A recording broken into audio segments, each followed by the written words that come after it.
Hello दोस्तों, इस video में हम बात करेंगे मध्यकालीन भारत की, जिसमें हम पढ़ेंगे भारत पर मुस्लिम आक्रमण। इसका शासनकाल 712 ईस्वी से लेकर 1707 ईस्वी तक का रहा है। इससे पहले वीडियो में हमने अरब आक्रमण के बारे में डिटेल में पढ़ा है, जिसमें हमने देखा मोहम्मद बिन कासिम के बारे में। मोहम्मद बिन कासिम का शासनकाल 712 ईस्वी से लेकर 714 ईस्वी तक का भारत में रहा है। लेकिन इस वीडियो में हम बात करेंगे तुर्क आक्रमण की, जिसमें सबसे पहला तुर्क आक्रमणकारी जो था वो था महमूद गजनवी, जिसके बारे में हम डिटेल से चर्चा करेंगे। तो चलिए वीडियो को प्रारंभ करते हैं।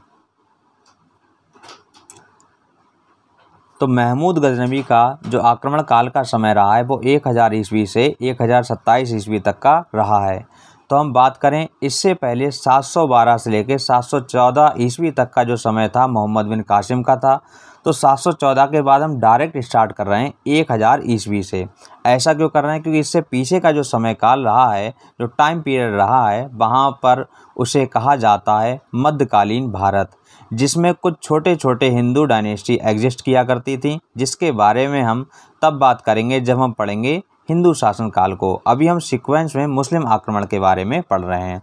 तो महमूद गजनवी का जो आक्रमण का शासनकाल रहा है वो 1000 ईस्वी से 1027 ईस्वी तक का रहा है। तो सबसे पहले हम देख लेते हैं महमूद गजनवी कौन था। तो देखिए, अफ़गानिस्तान में एक स्थान था जिसका नाम था गजनी। गजनी में एक वंश हुआ करता था जिसका नाम था गजनी वंश, या इसे यामनी वंश भी कहते हैं। ये भी परीक्षा के माध्यम से आपको ध्यान रखना है। तो यामनी वंश का एक संस्थापक हुआ करता था जिसका नाम था अल्पतगीन।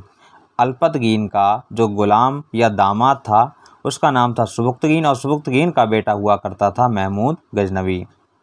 तो इसमें आपने ये तो देख लिया कि महमूद गजनवी कौन था। इसे एक बार पुनः हम रिपीट करेंगे।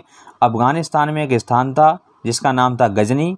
तो गजनी का रहने वाला ही था हमारा महमूद गजनवी। तो गजनी में एक वंश हुआ करता था गजनी वंश, जिसे यामनी वंश भी कहते हैं।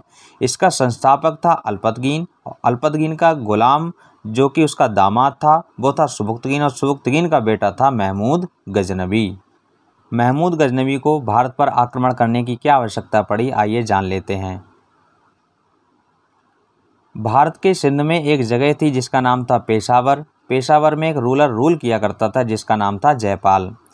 तो जो सुबुक्तगीन था, जो कि महमूद गजनवी का पिता था, वह भारत में एंटर करने के लिए जयपाल पर बार बार आक्रमण किया करता था। तो यहाँ से एक प्रश्न भी बनता है कि भारत में पहला तुर्क आक्रमणकारी कौन था? तो उसका नाम था सुबुक्तगीन। सुबुक्तगीन ही भारत पर पहला तुर्क आक्रमणकारी था, लेकिन ये कभी भी सफल नहीं हो पाया। तो इसलिए क्वेश्चन बनता है कि भारत में पहला सफल तुर्क आक्रमणकारी कौन था? तो वो इसका बेटा था, इसका नाम था महमूद गजनवी, जिसने जयपाल को पराजित किया और भारत में एंटर भी किया था। एक बार की बात है, जब सुबुक्तगीन ने जयपाल पर पेशावर में आक्रमण किया तो जो जयपाल के सैनिक थे उनने सुबुक्तगीन को पेशावर के बाहर ही घेर लिया और जयपाल के द्वारा सुबुक्तगीन की हत्या कर दी गई। फिर क्या था, महमूद गजनवी शासन पर बैठा सुबुक्तगीन के, और यह बिल्कुल भी चैन से शासन पर नहीं बैठा। इसने जयपाल को पराजित करने का निश्चय किया और साथ ही साथ कसम खाई कि वह हर साल भारत पर आक्रमण करेगा। और इसने अपनी कसम को पूरा करने के लिए भारत पर 1000 ईस्वी से लेकर 1027 ईस्वी तक 17 बार आक्रमण किया और भारत में भारी मात्रा में सोने को लूटा और गजनी ले गया। पहला आक्रमण महमूद गजनवी ने 1000 ईस्वी में जयपाल पर किया, परंतु इसका कोई भी नतीजा नहीं निकला। उसके एक साल बाद दूसरा आक्रमण महमूद गजनवी ने 1001 ईस्वी में जयपाल पर किया, जिसमें इसने महमूद गजनवी ने जयपाल को पराजित किया। परंतु महमूद गजनवी ने जयपाल की हत्या नहीं की, बल्कि उस पर हंसकर व्यंग करके वापस वह गजनी लौट गया। जयपाल अपने अपमान को बर्दाश्त नहीं कर पाया और उसने अग्नि में कूदकर अपनी आत्महत्या कर ली। इस प्रकार जो था महमूद गजनवी का बदला पूरा हुआ, परंतु अभी भी उसकी कसम बाकी थी, क्योंकि उसने कसम खाई थी कि वह भारत पर हर साल आक्रमण करेगा। आइए तो जान लेते हैं कि महमूद गजनवी का भारत पर आक्रमण करने का क्या कारण था। तो इसके 3 कारण थे। हिंदुस्तान से सोना लूटना, मंदिरों को तोड़कर बुत परस्ती को समाप्त करना और हिंदुस्तान में मुस्लिम धर्म का प्रचार करना। इसके बाद हम जान लेते हैं कि महमूद गजनवी द्वारा किए गए कुछ महत्वपूर्ण आक्रमण हैं जिनसे परीक्षा में प्रश्न पूछे जाते हैं, उन्हें भी देख लेते हैं। तो देखिए 1006 ईस्वी में महमूद गजनवी ने जो आक्रमण किया वो नगरकोट मंदिर पर आक्रमण किया, जो कि कहाँ पर स्थित है, हिमाचल प्रदेश में स्थित है। आगे 1008 ईस्वी में इसने आनंदपाल को पराजित किया, जो कि जयपाल का बेटा था। और 1011 से 12 ईस्वी में इसने स्थानेश्वर महादेव मंदिर पर, जो कि हरियाणा के कुरुक्षेत्र में थानेश्वर स्थान पर स्थित है, वहाँ पर इसने आक्रमण किया था। और यहाँ पर इतिहासकार कहते हैं कि इसने कृष्ण भगवान की मूर्ति को रथ से रौंदा और बुत परस्ती को समाप्त करने की कोशिश की और भारत में मुस्लिम धर्म का प्रचार करने का पूर्ण प्रयास भी किया था। इसके बाद महमूद गजनवी का सेकंड लास्ट सबसे प्रचलित आक्रमण रहा है, जिससे परीक्षा में प्रश्न भी बनते हैं। तो देखिए महमूद गजनवी का 16 आक्रमण 1025 ईस्वी में सोमनाथ मंदिर पर किया गया था, जो कि भारत के गुजरात में स्थित है। तो यहाँ से भी परीक्षा में प्रश्न पूछे जाते हैं कि जो सोमनाथ मंदिर है उस पर महमूद गजनवी ने कौन सी सन में आक्रमण किया था। तो 1025 में, और ये कौन सा आक्रमण था, 16 आक्रमण था। अब हम आगे बात करें कि इसका निर्माण किसने कराया। तो सोमनाथ मंदिर का जो निर्माण कराया था वो भीम प्रथम ने कराया, जो कि चालुक्य वंश का राजा था। इसे भी आपको परीक्षा के माध्यम से ध्यान रखना है। और ये भी पूछा जाता है कि अंतिम बार सोमनाथ मंदिर का निर्माण किसने कराया। तो ये सरदार वल्लभ भाई पटेल ने कराया था।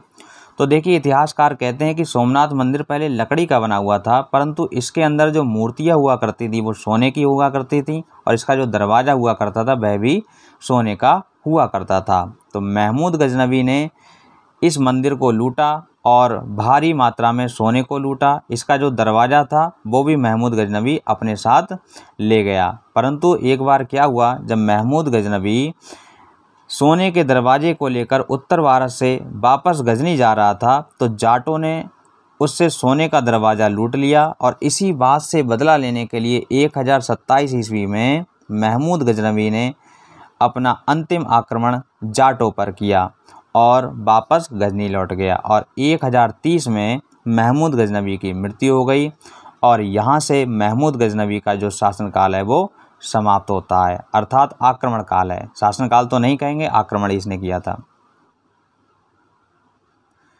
महमूद गजनवी के शासनकाल में कुछ महत्वपूर्ण लेखक रहे हैं जिनसे बनने वाले प्रश्न परीक्षा के माध्यम से महत्वपूर्ण होते हैं। आइए उनके बारे में भी जानकारी ले लेते हैं। तो पहला लेखक था अलबरूनी, जो कि महमूद गजनवी के साथ भारत आया था, जिसने पुस्तक लिखी किताब उल हिंद, जिसका दूसरा नाम था तहकीके हिंद। ये भी आपको परीक्षा के माध्यम से ध्यान रखना है। अगला था फिरदौसी, जो कि महमूद गजनवी का दरबारी लेखक था। इसने पुस्तक लिखी शाहनामा। नेक्स्ट है उत्वी। उत्वी ने चचनामा का अनुवाद जो था वो फारसी भाषा में करवाया था। चचनामा एक पुस्तक थी। नेक्स्ट था बैहाकी, जिसने पुस्तक लिखी तारीख ए सुबक्तगीन। इसने इस पुस्तक में सुबक्तगीन के बारे में लिखा है। आगे एक महत्वपूर्ण पॉइंट कि सुल्तान की उपाधि प्राप्त करने वाला पहला मुस्लिम शासक भी महमूद गजनवी था। ये भी आपको परीक्षा के माध्यम से ध्यान रखना है। देखिए पहले जो मुस्लिम जो लोग हुआ करते थे उन्हें सुल्तान की उपाधि प्राप्त करने का हक बगदाद के खलीफाओं को था, परंतु सुल्तान की उपाधि महमूद गजनवी को खलीफाओं द्वारा नहीं मिली। इसने स्वयं को सुल्तान घोषित कर दिया।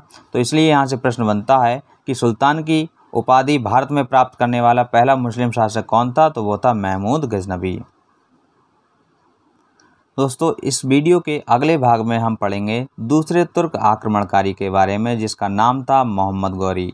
वीडियो अच्छी लगी हो तो लाइक ज़रूर कीजिएगा। मिलेंगे नेक्स्ट वीडियो में, तब तक जय हिंद दोस्तों।